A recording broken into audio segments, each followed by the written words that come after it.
My name is Manjuram. I'm a certified project management professional. I came from physiotherapy background. I did my master's in health administration. Then recently I have completed my health informatics program, information systems and business analysis as well in George Brown.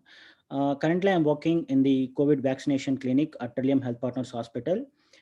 Previously I've been performed various roles in the healthcare system, project manager in the Ministry of Health and Family Welfare and back home, as a district consultant in technical support unit. As a researcher, I have published 3 papers and one news article. I've been practiced my physiotherapy as well. And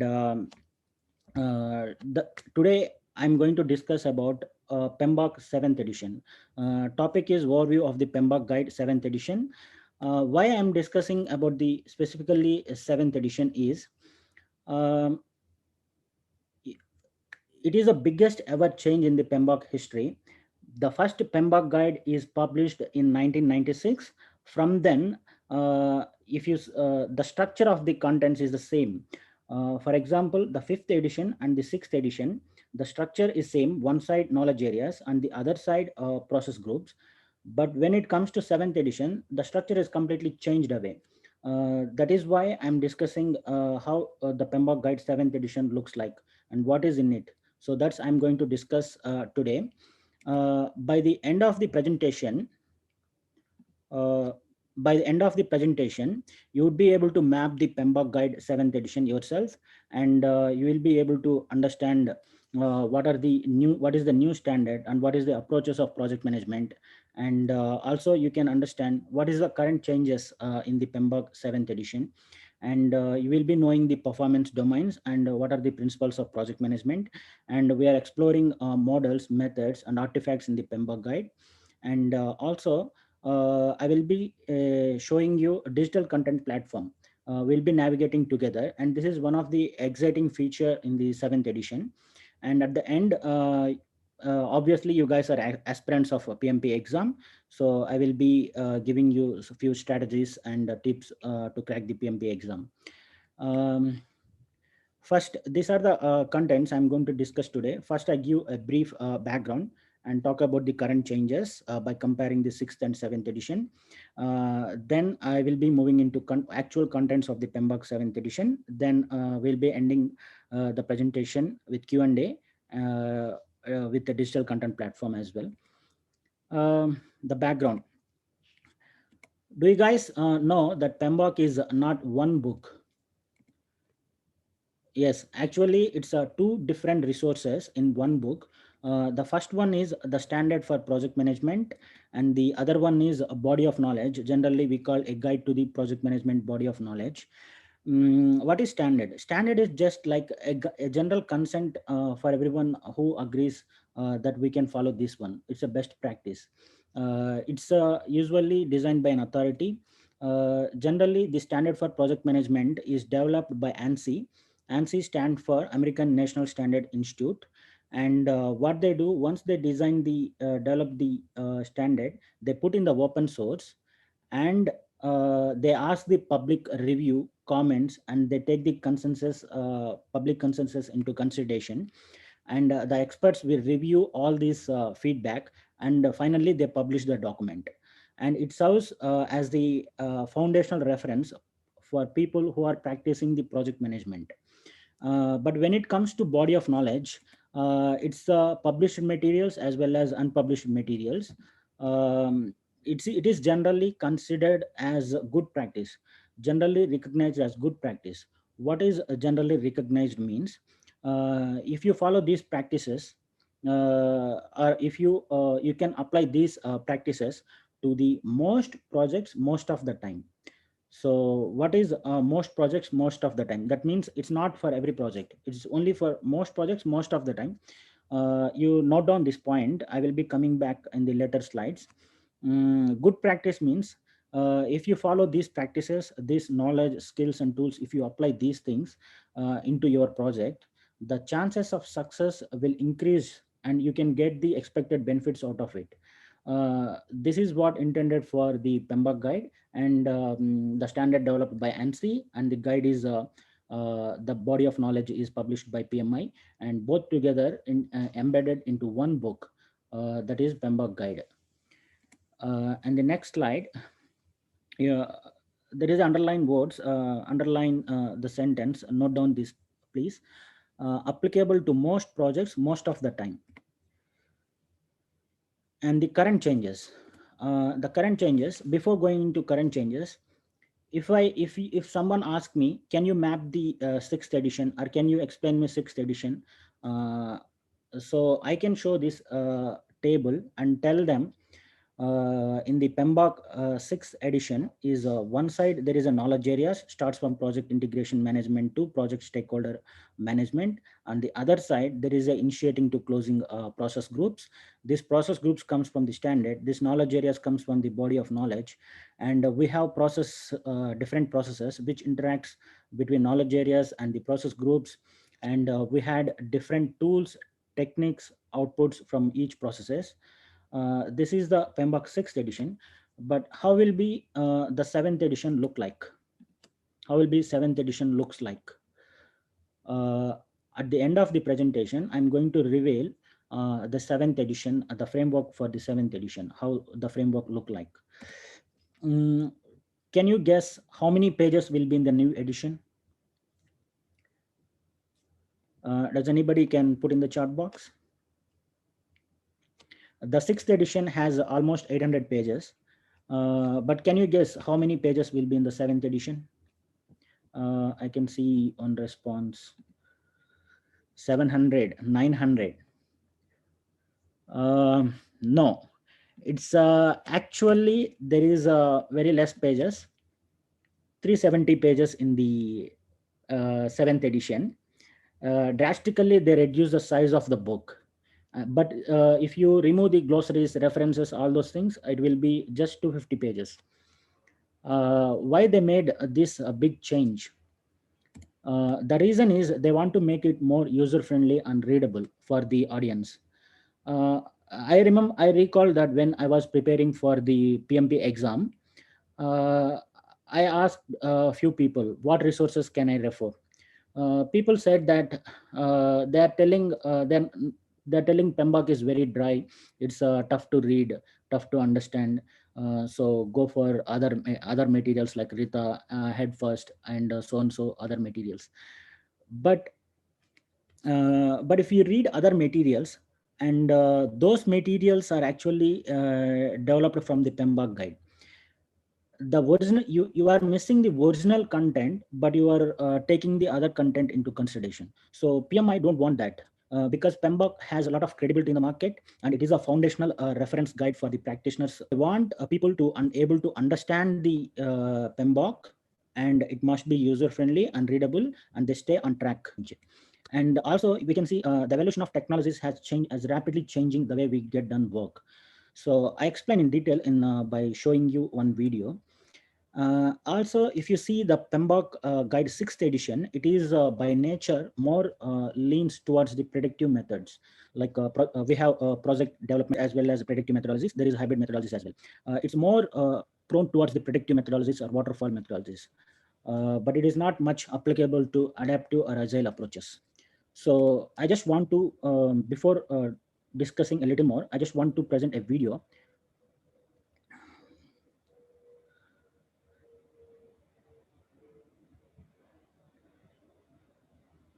The problem is that you're actually right. But most organizations aren't just one individual. You as an individual would be much more productive just working on your own tasks. But as a team overall, you'd actually be less productive. You probably don't believe me, and that's why I love the penny game. To start the game, you arrange several people around the table. These people represent members of a team or even different functional areas. Each team member has their own batch of work. To keep things simple, this work is just to flip pennies. Each team member flips pennies 2 at a time, then passes them to a coworker. To monitor the team's progress, you can record how long it takes each person to finish their work and how long it takes for the customer to get their first glance of the product. First round, they delivered 10, all the 10 batches at the same time, and it took actually 50 seconds. But when they delivered 2 batches of work, and it took half of the time. So that means when you deliver value in small batches, in the agile teams, they start with delivering minimum viable product. During that time, they evaluate the risk, they understand the customer, they get the feedback from the customer, and so that they minimize the risk, time, and cost, and maximize the value. So in the same work, you can deliver in two different ways. So at the first time when they deliver, it took longer time, and the individual productivity is very good. But when you deliver, when in the second way, individual productivity is not much good, but overall team productivity is very good. So that's why the way we deliver the value, the way we do the work is has changed. And many, based on the feedback from the practitioners across the industries all around the world, and the way we have to, the PMI wants to respond, wants to be responsive to the market, and they want to make it more relevant, the PMBOK guide.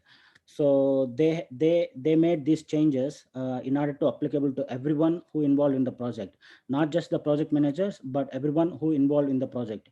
And the current standard, they want to apply to everyone who involved in the project.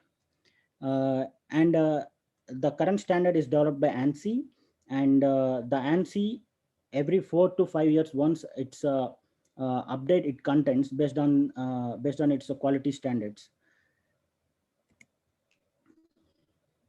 What are the current changes? The current changes is, I have asked you note down the previous underline most projects most of the time, which is the project application. In the sixth edition, it is applicable to most projects most of the time. But when it comes to seventh edition, it is applicable to every project. We have seen the video. When you deliver whole work at the same time, that is like a waterfall method. So you deliver value, all the value at the same time, and it's not applicable to people who practice agile methodologies. So the seventh edition is focused on, it can be applicable to any project who practice any methodology, any irrespective of what development life cycle you use. The overall approach in the sixth edition is, they focus on how you do the work, but they don't talk about what you are doing, why you are doing, and it's a more of a prescriptive kind of nature. And the design is, it's based on inputs, output, tools, and techniques. It is process focused. That means, for example, if you want to reduce the medical errors in a patient file, what should you do?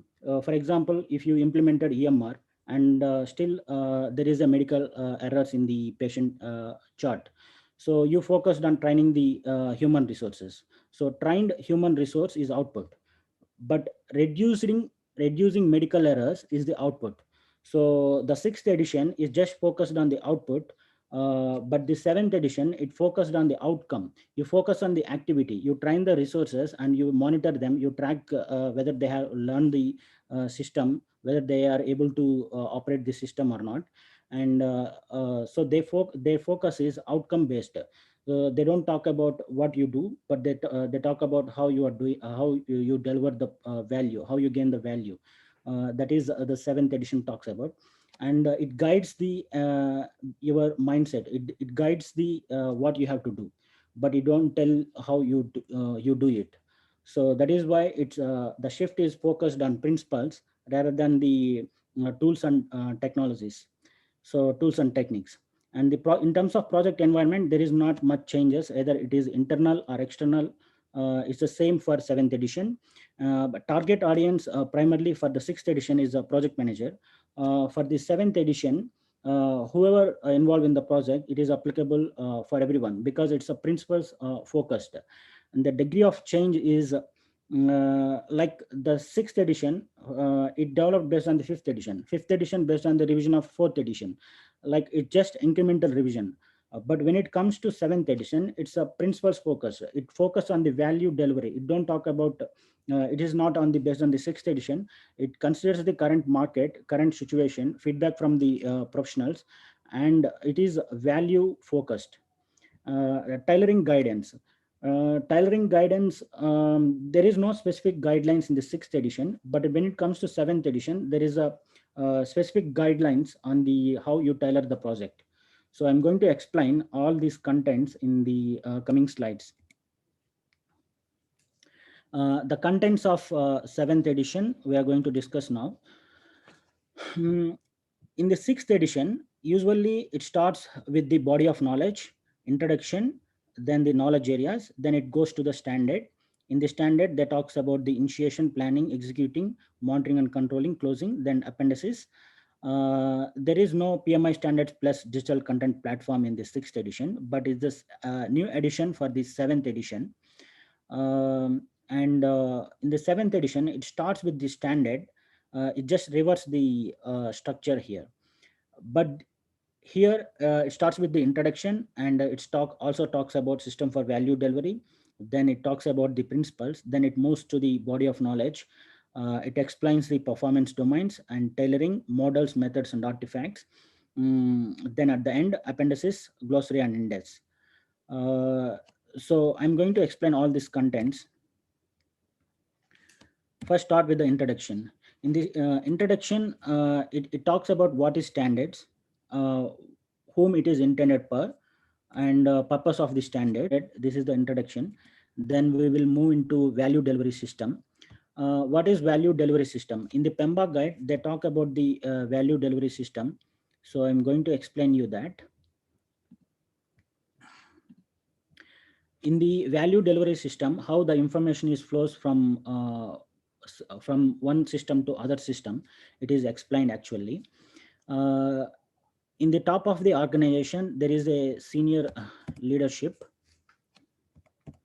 There is a senior leadership, and usually this senior leadership take the prepare the strategy, and that strategy present to the portfolio level. In the portfolio level, there is a directors. In the senior leadership, there is a board of directors. This board of directors prepares the strategy, and with the vision, they present to the portfolios. And these portfolio level, they decide what products they have to launch. They have their own methodologies like return on investment. uh, re- they have their own methodologies how to choose the project, whether they have to choose on the return on investment or net present value or payback period whatsoever. So based on that, they decide which project or which products they have to launch first, which product is viable for the organization. Then they pass the information to the programs and projects. At the same time, they also report to the senior leadership. And the programs and projects, they start working on the products. They start with plans, they start with the producing the products production. Then they actually release the information monthly or quarterly, whatsoever the organization policies. They release to the operations team, and operations teams is the end users. They train the resources, they start using the products, and they get the feedback from the customer and sponsor, and they report back to the programs and projects. Also, they have compare with the product vision map, and they told about whether they are getting the cash flows are right way or wrong way, or whether the project is viable or not.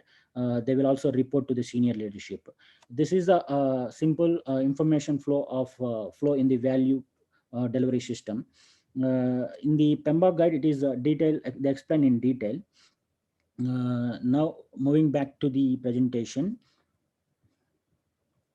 and the next topic, next slide is project management principles. Uh, Here, what is generally principle? Principle is a moral standard, a behavior, how our actions and thoughts are. For example, I don't want to eat the non-veg because I don't want to harm the animals. So my intention is I don't harm the animal. So I have a principle that I don't eat the meat. So it may be right for you, it may be wrong for some people. So whatsoever thing is, you follow what you wanted to.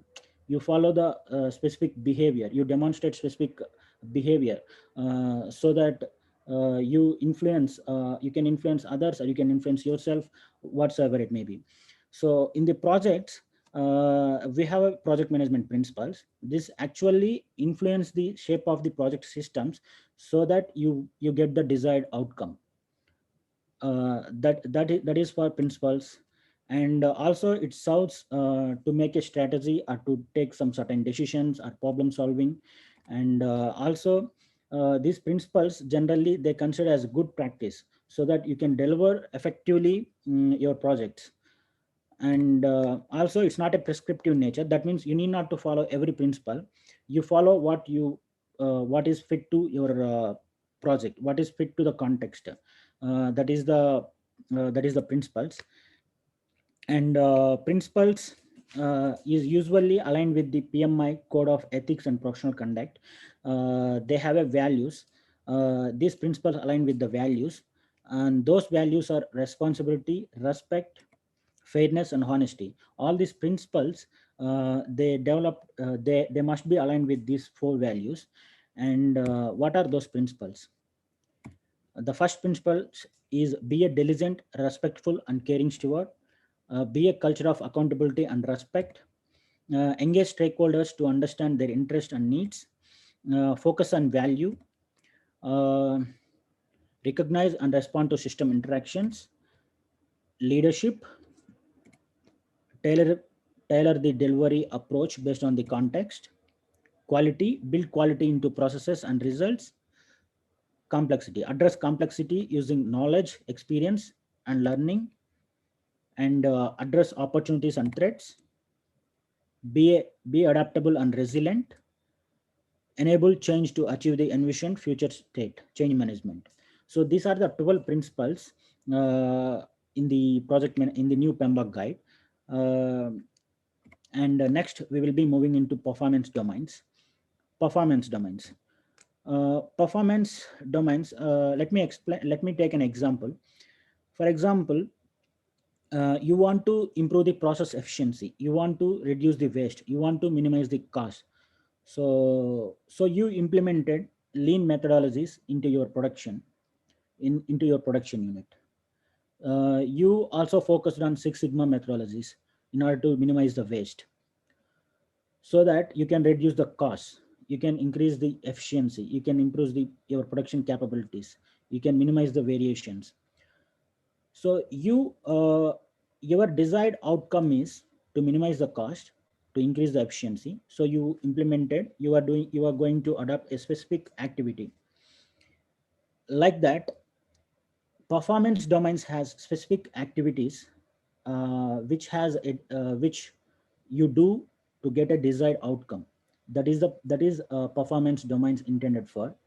And these performance domains interact and interrelated with each other. They consider a project as a system, and performance domains individually can be a system or can be a component of the system. So, and these performance domains, why do we need these performance domains? That is explained in the PMBOK guide. Also, these performance domains explains and gives you best management practices, and it is focused on outcomes, not on the production of artifacts.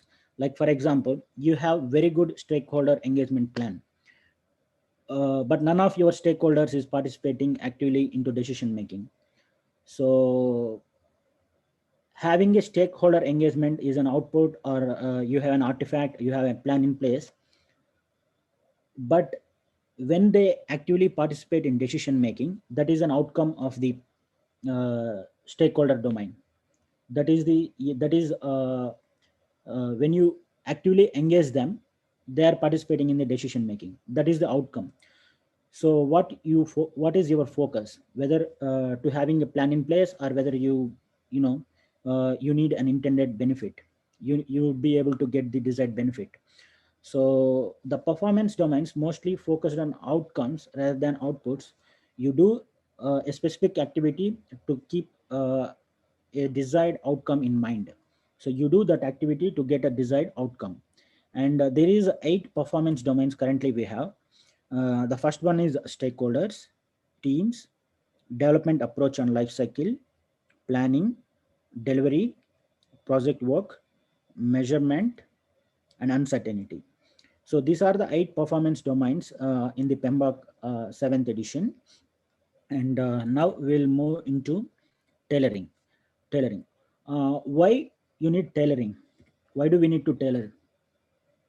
Because to give the right value to the right stakeholders, you have to tailor your project to fit what is best for you.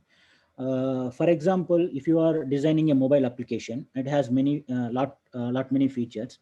Maybe you may choose agile methodologies rather than waterfall methodologies. In case you don't need many features, you just need 1 or 2 features with the application. You may ask to deliver in what by using waterfall method. So you choose the methodology according to your need. What is best fit for your project? What is best fit for your needs? That is tailoring. And let me pull one document. So in the tailoring in the 7th edition, what they talked about, first you select the initial development approach, either predictive, adaptive, or hybrid. Then you tailor organization. You tailor according to your organization. You consider the governance, you consider key reviews, you may consider quality assurance, you may see policy compliance, or you may need to take PMO or VDO approval. PMO is a project management office, VDO is value delivery officer. This is the first time they used the term in the PMBOK guide, VDO. And tailor for project. So again, you need to consider what your requirements are. Either you need to add, or whether you need to remove, or whether you need to modify. You tailor according to your project, and then again you implement. You readopt, and you learn from your uh, previous projects or current projects, and you may implement again in the other projects from your learnings. So this is about the tailoring. And the next, we are going to talk about models, methods, and artifacts.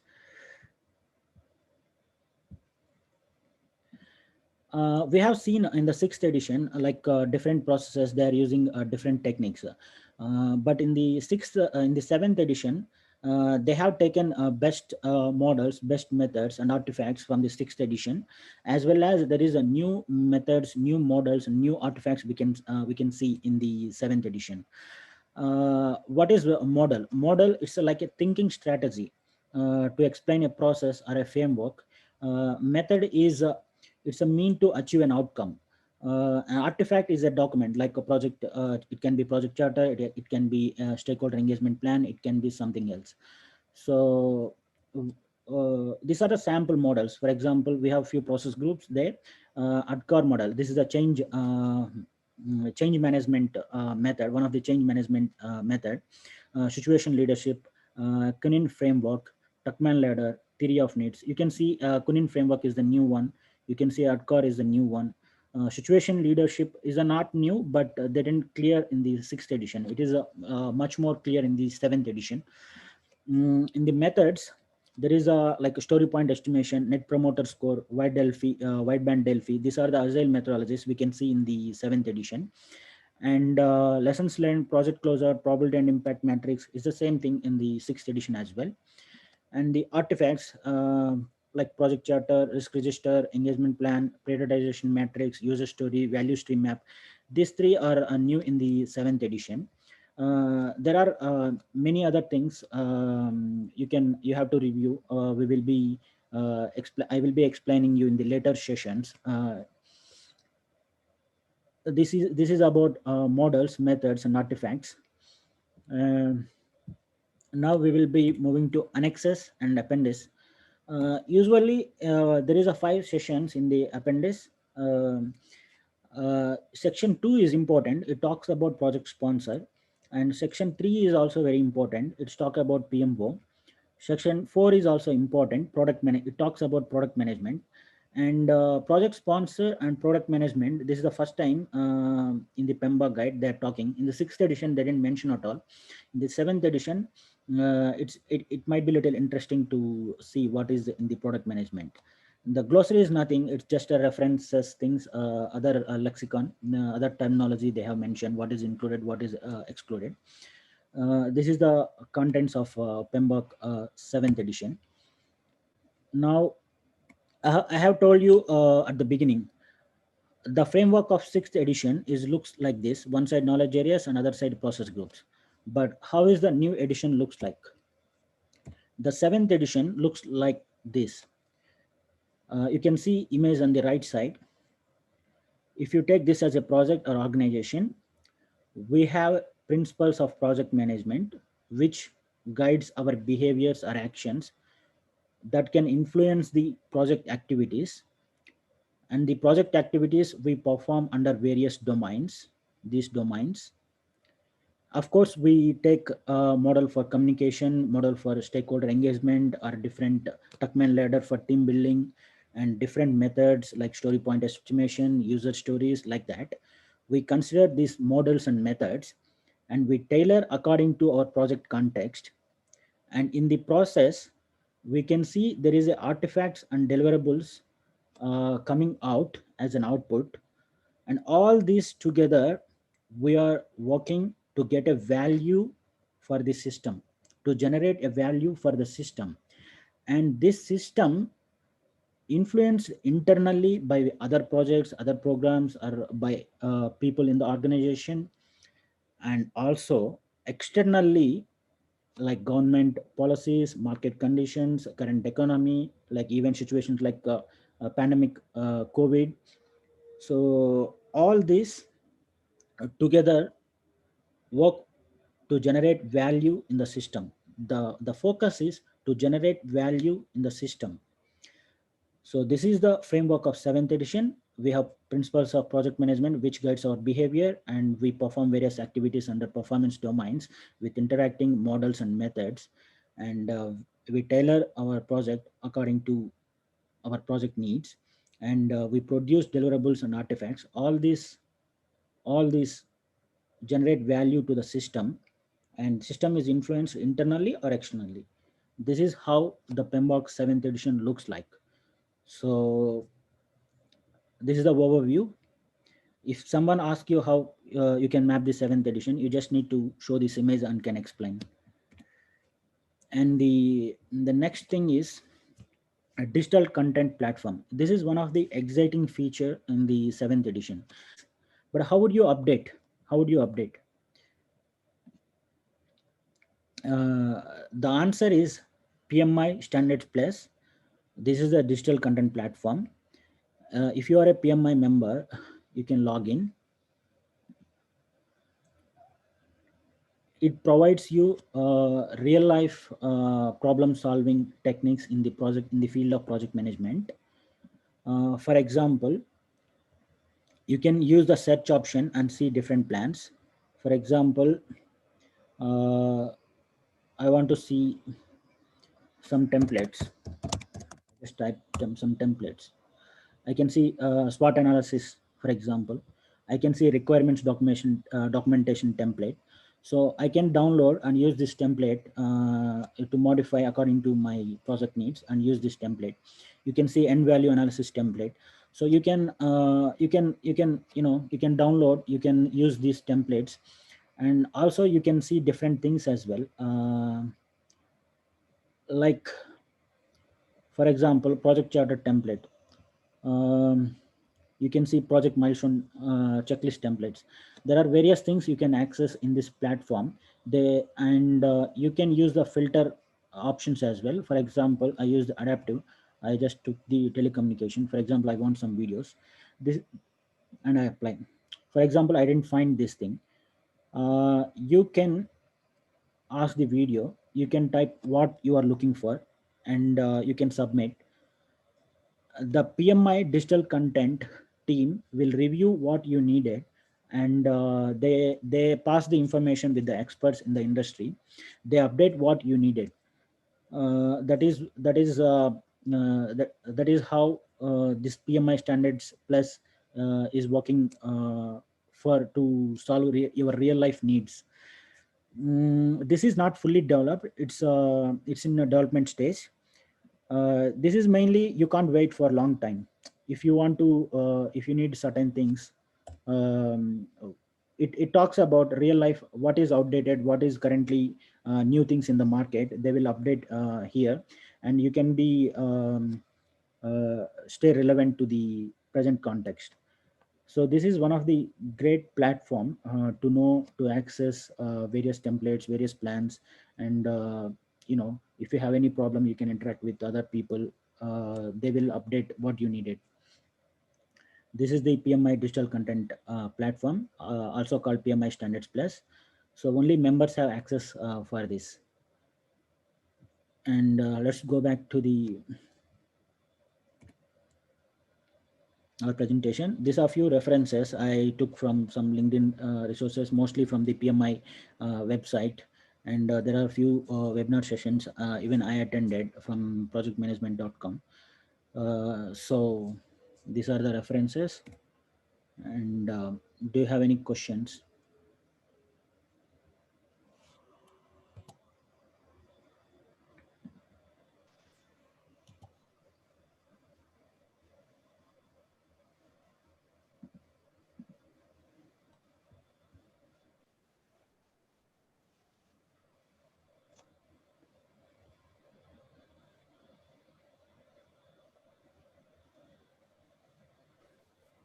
Yeah, I have a question. So how Yeah. long would you think that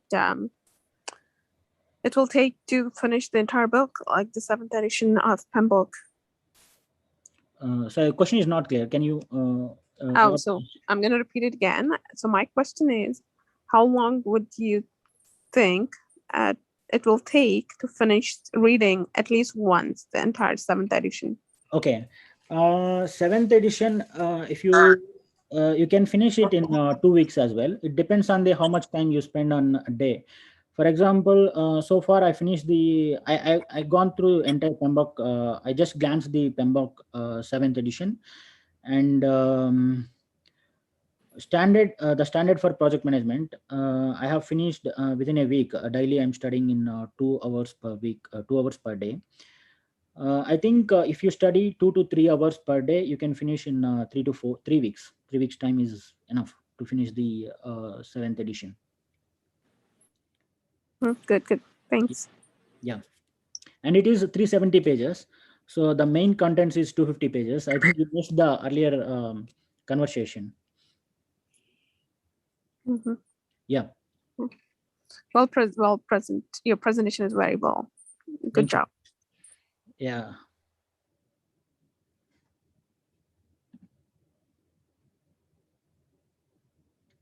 Is there any other question? Is there any questions? Yes, one second. Yeah.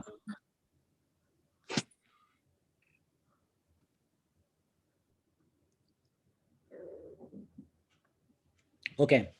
I think many of you want to know about the PMP exam. Let me talk about